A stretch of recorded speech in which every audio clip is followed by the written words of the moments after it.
नमस्कार दोस्तों, स्वागत है आपका इस वक्त की बिग ब्रेकिंग न्यूज अपडेट में, जिसमें सबसे पहली खबर मोदी लहर को लगा बड़ा झटका। और अब असम के बाद आंध्र प्रदेश में भी पीएम मोदी का भारी विरोध। और गुंटूर की रैली से पहले मोदी के खिलाफ लगे पोस्टर के साथ दूसरी खबर में आपको बताएंगे कि कांग्रेस का हाथ थाम सकते हैं भारतीय जनता पार्टी के बड़े दिग्गज नेता कीर्ति आजाद। और तीसरी खबर में बताएंगे कि अखिलेश यादव ने घेर लिया है योगी सरकार को जहरीली शराब के मामले में। और इसी प्रकार की 5 बड़ी खबरों के बारे में आपको बताएंगे, लेकिन उससे पहले अगर आप भी खुल के कांग्रेस पार्टी का समर्थन करते हैं तो आप अभी इस वीडियो को लाइक कीजिए, और अब तक चैनल को सब्सक्राइब नहीं किया है तो इस लाल बटन को दबा के इस चैनल को फ्री में सब्सक्राइब करके घंटी बजाइए। रुक करते हैं पहली खबर की तरफ। असम के बाद आंध्र प्रदेश में भी पीएम मोदी का भारी विरोध। गुंटूर की रैली से पहले मोदी के खिलाफ लगे पोस्टर। दरअसल दोस्तों, असम दौरे पर भारी विरोध झेलने के बाद पीएम मोदी का आंध्र प्रदेश में भी विरोध शुरू हो गया है। रविवार को गुंटूर में रैली को संबोधित करने से पहले प्रधानमंत्री का विरोध शुरू हुआ। शहर में कई जगहों पर पोस्टर लगाए गए हैं जिसमें पीएम मोदी को कुछ लोग दौड़ा रहे हैं। पोस्टर में मोदी को भागते हुए दिखाया गया है और इसमें लिखा गया है कि मोदी अब कभी नहीं। आंध्र प्रदेश के मुख्यमंत्री चंद्रबाबू नायडू ने शनिवार को ऐलान किया था कि उनकी पार्टी पीएम मोदी के दौरे का विरोध करेगी। चंद्रबाबू नायडू ने राफेल सौदे पर पीएम मोदी को घेरते हुए कहा था कि राफेल सौदे में पीएमओ का हस्तक्षेप राष्ट्र का अपमान है। हम रविवार को पीएम मोदी का पीले और काले शर्ट में गुब्बारे के साथ शांतिपूर्ण गांधीवादी विरोध करेंगे। प्रधानमंत्री नरेंद्र मोदी का 2 दिवसीय असम दौरा विरोध और प्रदर्शन से भरा रहा था। शुक्रवार को राज्य में पहुंचने के साथ ही जहां पीएम मोदी को काले झंडे के साथ उनका स्वागत किया गया, वहीं शनिवार को दिन में फिर से काले कपड़े दिखाकर लोगों ने उनका विरोध किया। विरोध प्रदर्शन के सिलसिला यहां नहीं रुका और शनिवार को ही चांगसारी में पीएम मोदी की जनसभा से ठीक पहले दस्तपुर में राज्य सचिवालय के सामने एक समूह ने अपने कपड़े उतारकर मार्च निकाला और नागरिकता विधेयक के खिलाफ जमकर नारेबाजी की। यह घटना उस समय हुई जब प्रधानमंत्री चांगसारी में अखिल भारतीय आयुर्विज्ञान संस्था यानी कि एम्स की आधारशिला रखने सहित कई विकास परियोजनाओं के उद्घाटन के लिए पहुंचने वाले थे। देश में पीएम मोदी का लगातार विरोध हो रहा है। असम और आंध्र प्रदेश के अलावा इससे 27 जनवरी को तमिलनाडु दौरे पर पीएम मोदी का कड़ा विरोध हुआ था। उनके शहर में कई जगह पर काले झंडे दिखाए गए। तो क्या दोस्तों वाकई 2019 के लोकसभा चुनाव से पहले यह बड़ा झटका भारतीय जनता पार्टी के लिए माना जाए कि जहां भी मोदी जा रहे हैं उनका विरोध वहां काले झंडे से लोग कर रहे हैं, और गुंटूर में Modi go back and Modi never again के पोस्टर लगाए गए। तो इस प्रकार से बड़ा झटका लग सकता है, बड़ा नुकसान हो सकता है भारतीय जनता पार्टी को चुनाव में। रुक करते हैं अगली बड़ी खबर की तरफ। 15 फरवरी को कांग्रेस का हाथ थाम सकते हैं बीजेपी के बागी नेता कीर्ति आजाद। सूत्रों के हवाले से ये इस वक्त ही बड़ी खबर आ रही है। दरअसल दोस्तों, बीजेपी से निलंबित सांसद कीर्ति आजाद 15 फरवरी को कांग्रेस का हाथ थाम सकते हैं। कीर्ति आजाद के बेहद करीबी सूत्र के मुताबिक वे सुबह 11 बजे दिल्ली में कांग्रेस मुख्यालय में पार्टी में शामिल होंगे। कीर्ति आजाद बिहार के दरभंगा से सांसद हैं। दरभंगा से तीसरी बार जीतकर लोकसभा पहुंचे हैं। आजाद 2009 से लगातार लोकसभा में चुनकर आ रहे हैं। कीर्ति आजाद पिछले लंबे समय से बीजेपी में हाशिए पर हैं। वित्त मंत्री अरुण जेटली के साथ उनका झगड़ा अब सिर्फ पार्टी के अंदर की बात नहीं रह गई है। कीर्ति आजाद ने डीडीसीए में घोटाले का आरोप लगाया था। उनका कहना था कि ये घोटाला उस वक्त हुआ जब अरुण जेटली डीडीसीए के अध्यक्ष थे।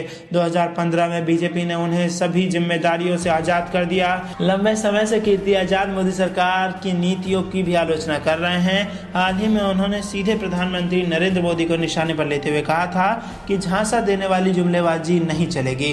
कीर्ति आजाद ने कहा कि राम मंदिर का मामला घोषणा पत्र में शामिल कर करोड़ों हिंदुओं की भावनाओं के साथ खिलवाड़ किया गया है। उन्होंने कहा कि हिंदू धर्म में दिवंगत आत्मा पर टीका टिप्पणी संस्कृति के खिलाफ है, लेकिन पंडित नेहरू और देश की एकता अखंडता के लिए शहीद हुई इंदिरा गांधी, राजीव गांधी पर हमले किए गए। कोई युद्ध नहीं हो रहा है पर जवान शहीद हो रहे हैं। दरभंगा से लगातार दूसरी बार सांसद कीर्ति आजाद बिहार के पूर्व मुख्यमंत्री और दिग्गज नेता भागवत झा के बेटे हैं। कीर्ति आजाद की पहचान क्रिकेट की दुनिया से भी है। कीर्ति आजाद 1983 के वर्ल्ड कप विजेता टीम के सदस्य भी रहे हैं। कीर्ति आजाद ने अपने राजनीतिक करियर की शुरुआत 1993 में दिल्ली के गोल मार्केट इलाके से विधानसभा चुनाव के जरिए की थी। 1998 में आजाद ने दरभंगा का रुख किया और वहां से पहली बार बार जीते और फिर कभी पीछे मुड़कर नहीं देखा।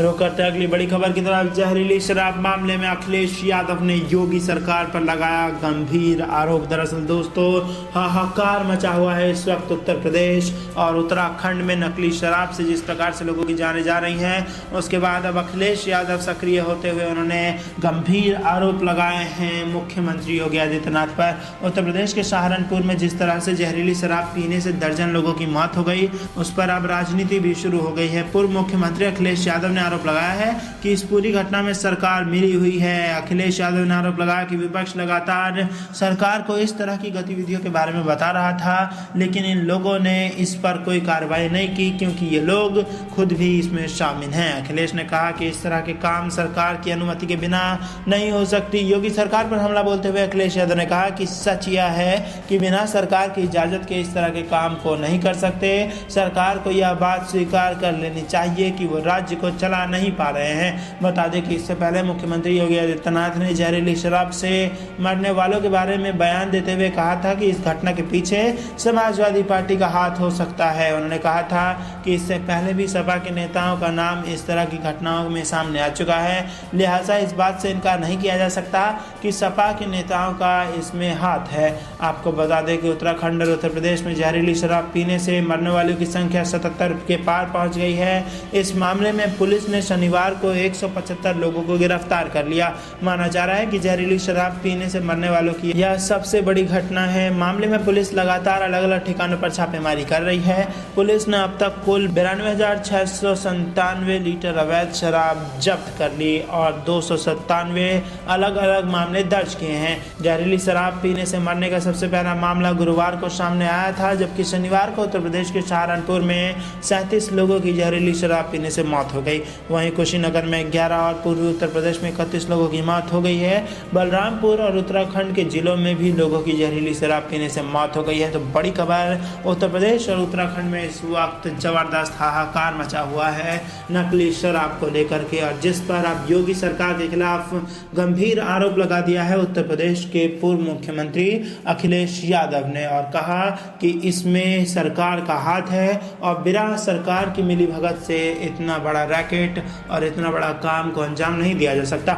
रुक करते अगली बड़ी खबर की तरफ, जो कि पश्चिम बंगाल से आ रही है। टीएमसी विधायक की हत्या मामले में आया नया मोड़ और अब मुकुल रॉय के खिलाफ एफआईआर दर्ज करा दी गई है। दरअसल दोस्तों आपको बता दें कि पश्चिम बंगाल के नदिया जिले के कृष्णागंज विधानसभा क्षेत्र से मुख्यमंत्री ममता बनर्जी की पार्टी तृणमूल कांग्रेस के विधायक सत्यजीत विश्वास की गोली मारकर हत्या कर दी गई थी। इस मामले में पुलिस ने 2 आरोपियों को गिरफ्तार किया है। एक रिपोर्ट के अनुसार पुलिस एफआईआर में मुकुल रॉय का नाम भी शामिल है। इसके साथ ही हंसखली पुलिस थाने के प्रभारी को निलंबित कर दिया गया है। विश्वास को शनिवार की रात को गोली मारी गई थी। यह घटना तब घटी जब यह शनिवार की रात को अपने विधानसभा क्षेत्र में आयोजित धार्मिक समारोह में हिस्सा लेने पहुंचे थे। सरस्वती पूजा के कार्यक्रम में मंच से उतरने के बाद हमलावरों ने उन पर ताबड़तोड़ गोलियां चला दी थी। उन्हें पास के अस्पताल में भर्ती कराया गया, लेकिन डॉक्टरों ने उन्हें मृत घोषित कर दिया। पुलिस के अनुसार हमलावरों ने उन पर पॉइंट ब्लैंक रेंज से गोलियां चलाई थी। घटना के बाद इलाके में कानून व्यवस्था को बनाए रखने के लिए